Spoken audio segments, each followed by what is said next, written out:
Shall we? Please, Eivor. Not now. Not with Sigurd there. Shall we? Please, Eivor. Not now. Not with Sigurd there. I want to see the Alliance map.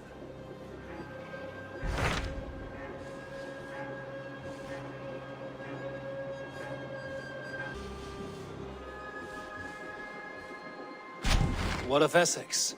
We received a summons from the Ealdorman and his Lady of Colchester, requesting you specifically for a matter of great secrecy. Foreboding. And who is this Ealdorman?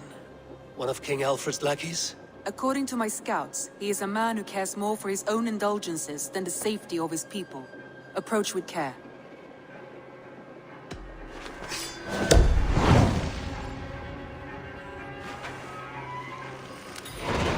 I will leave at once. An alliance in Essex would be invaluable, but go with caution.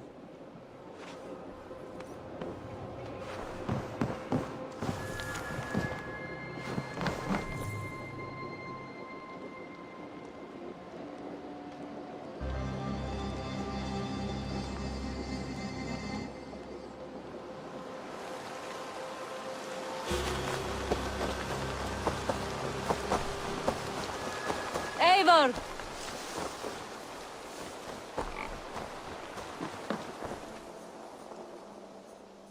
I would like to see what you have in stock.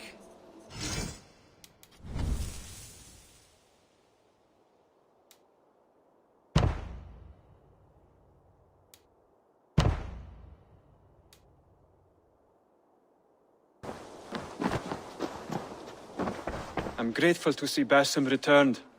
There's so much more I wish to learn from him. I have to go. Then go in peace.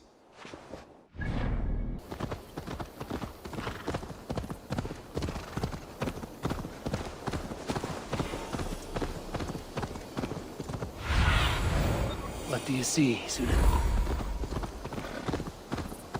No! If they see me, this will get messy.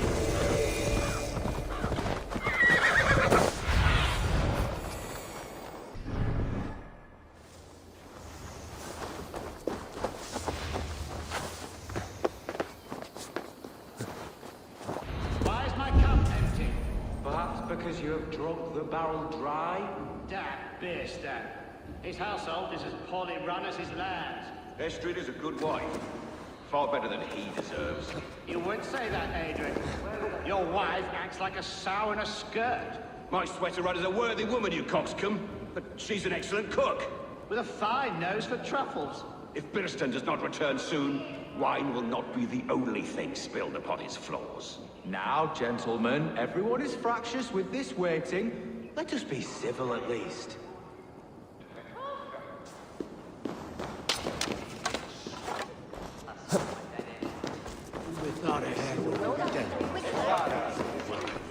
Lord, Ah, a heroic-looking Dane in our midst. I'm looking for Birston, the Ealdorman of this Shire. Our lord is not at home, but his wife is receiving visitors upstairs, in her usual fashion. If you speak with her, pass on that we've run out of ale.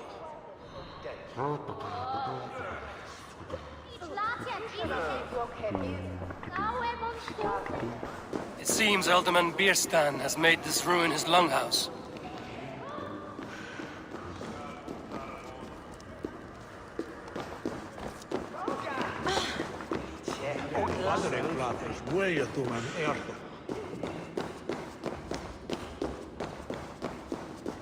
Birston's thanes disrespect you, lady. Sour ale in the air, muddy footsteps all over the floors. Ces Anglais sont des cochons. Les Anglais sont des hommes. And they've eaten us out of hearth and home. We have but one cask of ale and 2 roasted pheasants left. Let us hope Birstan has at least killed a boar or 2, or his thanes will add inhospitality to their list of complaints. Cochon! Filthy swine! Shoot, ma chère.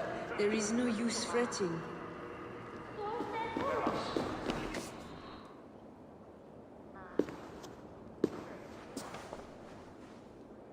You! Gods will come at one cry from me! Sheathe your blade, lady. I'm Eivor of the Raven clan, here at your husband's request. Another Dane. I am Estrid, wife of the Lord of Essex. As you may have heard, my lord is not at home. You don't speak as one from here. Where's your home? These rain-sodden bogs and fog-washed hills are not my home, thank Christ. I come from Francia. My grandfather walked on Frankish sod. He spoke of an appetite for conquest that rivaled our own.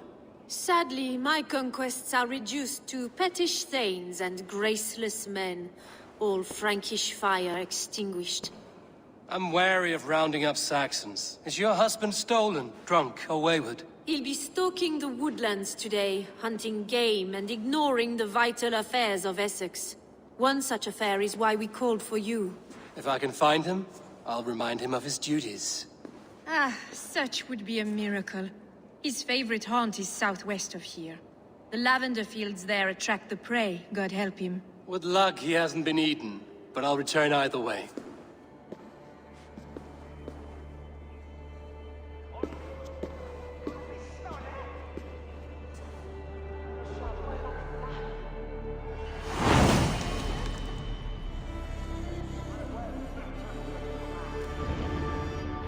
Patience is a godly virtue, Adred.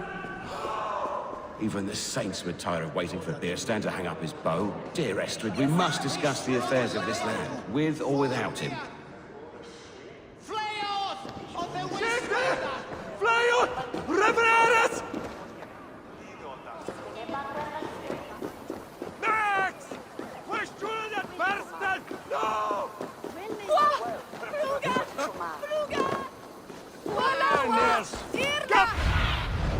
Go, Sunan.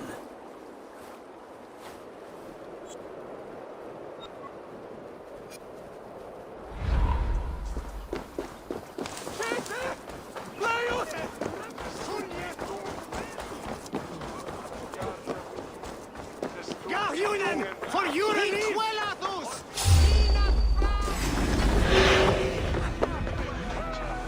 Feel my breath on your neck!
Hunting is a fine sport, but I hope the Elderman has not become the prey.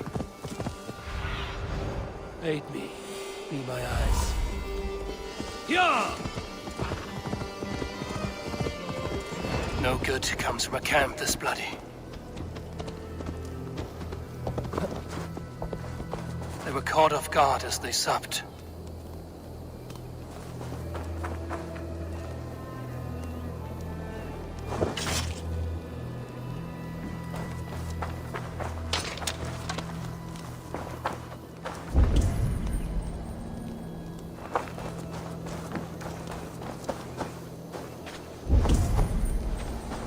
Remains of the hunting party. This one was savaged by a large animal.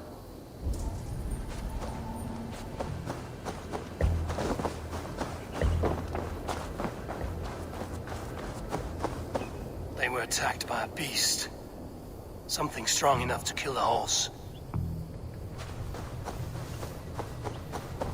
Some large prey left these tracks in the grass. The hunters were prey to a large beast or two. I can only hope that Bjersten still lives. Have a look, Sunan.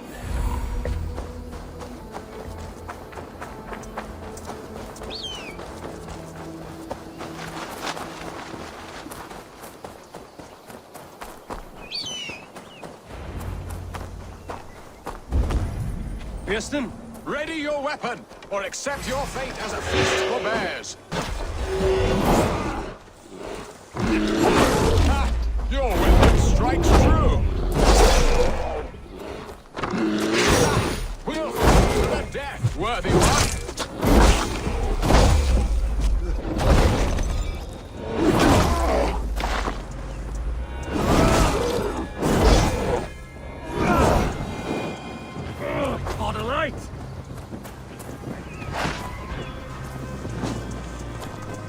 Well fought, friend. I would not have survived this ambush without you. You have my gratitude to stumble upon me in my moment of greatest peril. Perhaps you were God-sent. I'm Estrid sent. Your wife and the Thanes of Essex both want your balls on a blacksmith's anvil. When do they not? You could return and report that the savage claw took me.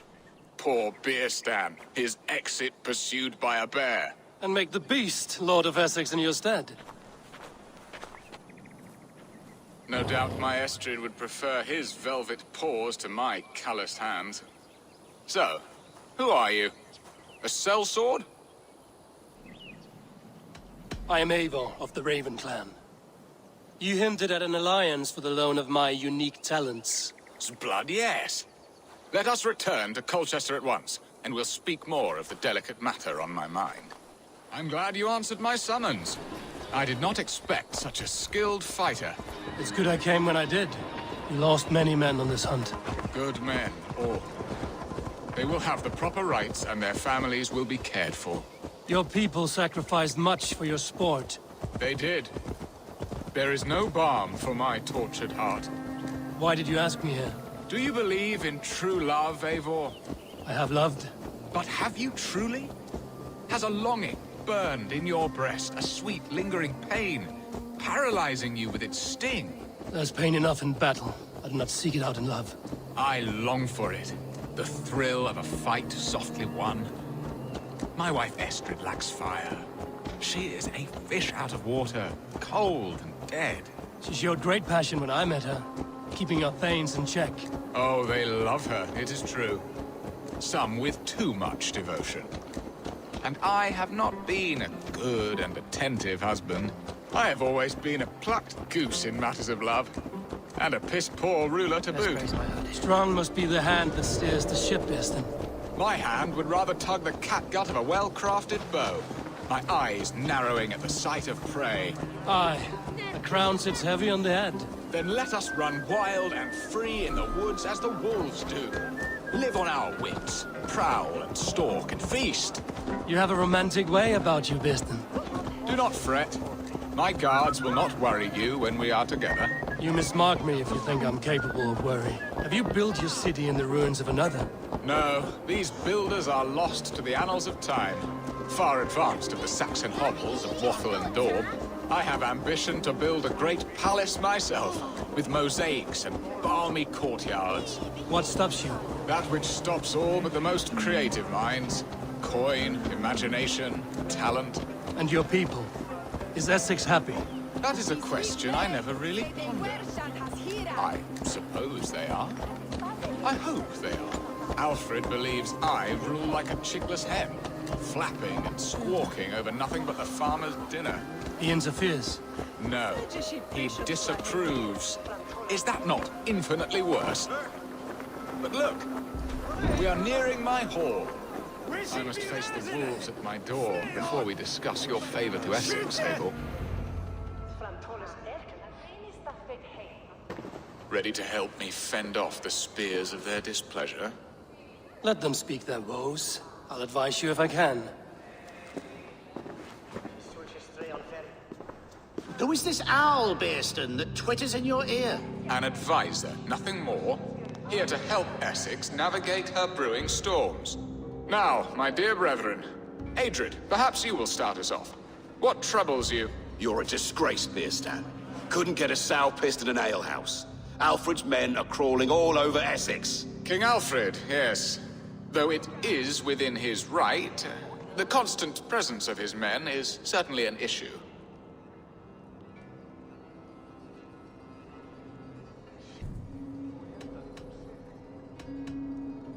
Are they men or babes? If Alfred meddles in the affairs of Essex, send his men home in shrouds. Ah, we should challenge his right to rule. Was not Essex once a thriving kingdom of its own? We should fight, yes, fight! And you, Wyatt, what do you say? Your preparations for the Lammas festival. How can you think of spending so much coin when your people are starving?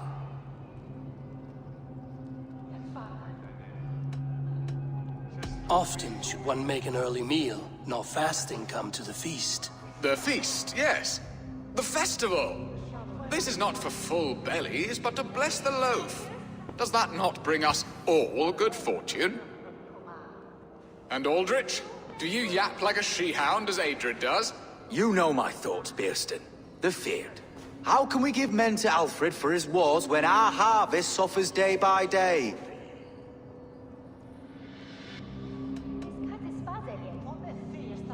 Beware of sleep in a witch's bosom, nor let her limbs ensnare you, for she will not bring an early harvest. Bosoms, that? No. I'm afraid I don't know what that means, Eivor. There! Have I not answered all your questions? I thank you for your candor, Bearstan. You have put my mind somewhat at ease. Aye. Indeed. Good.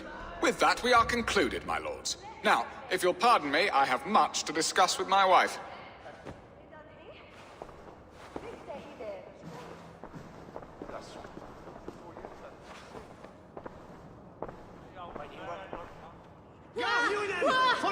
That ceased their prattling. A fine outcome, Eivor. The very soul of balance. A firm hand is all you need, Bearston. Whether on your hunting bow or on your helm. All this talk of hunting makes me long for the woods. Your wife awaits, Bearston. Aren't you worried some other man will drench your sheets with his sweat? Ha! She does as she must. As do I. But you will discover this soon enough.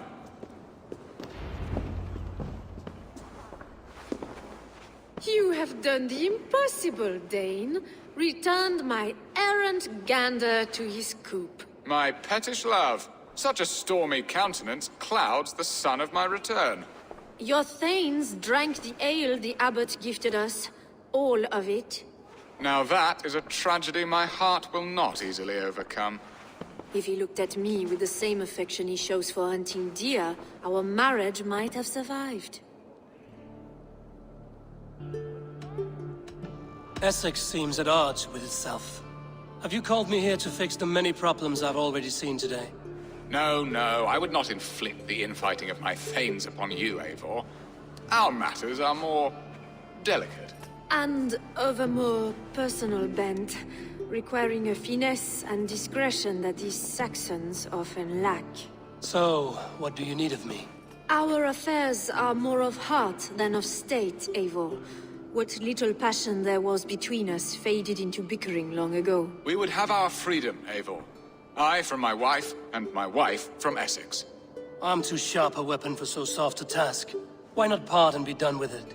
Oh, were I a Dane, and divorce as simple as a slit throat.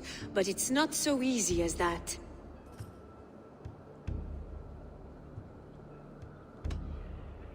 Does your god not allow husbands and wife to part? Our god? Our king? There is much standing in the way of a joyous uncoupling. Ours was an arranged marriage, a political need, and not easily broken. Explain yourselves, clear and plain, and I will do it. The poetry here is mind mud. We had a plan, a simple plan. A woman lost and a woman found. Some time ago, we paid a Dane to kidnap me and ferry me safely to Francia. As you can see, he did not deliver. He was certainly thorough in other regards. Some Norse can be quick to take coin and slow to earn it. If I give my word, it is not broken. Could we try the kidnap again? Much of the planning is done. It would only take a more trustworthy overseer. It should be a bold venture if we do.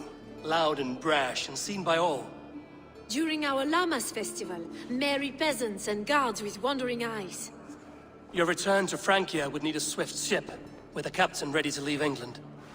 We could ask him. I would have thought his steed and seamen spent. Come find me in the market, Eivor. Our unwelcome guests require food and ale to soften their anger. My wife is a gracious and attentive host, Eivor. The only thing that keeps my braying thanes at bay.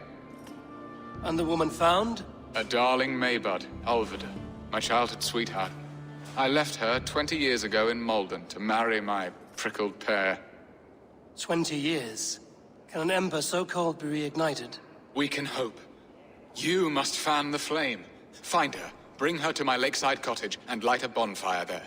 I will know to come. I believe she lived in the last house in Malden. A small, sweet place where fond memories were made. I will do as you both ask, and ask Freya for success in this love game. Good luck in your endeavors, Eivor. I pray you find my Alvida with a fair face and a yearning heart. Now, should I look for Alvida first? I'll meet with Estrid at the market.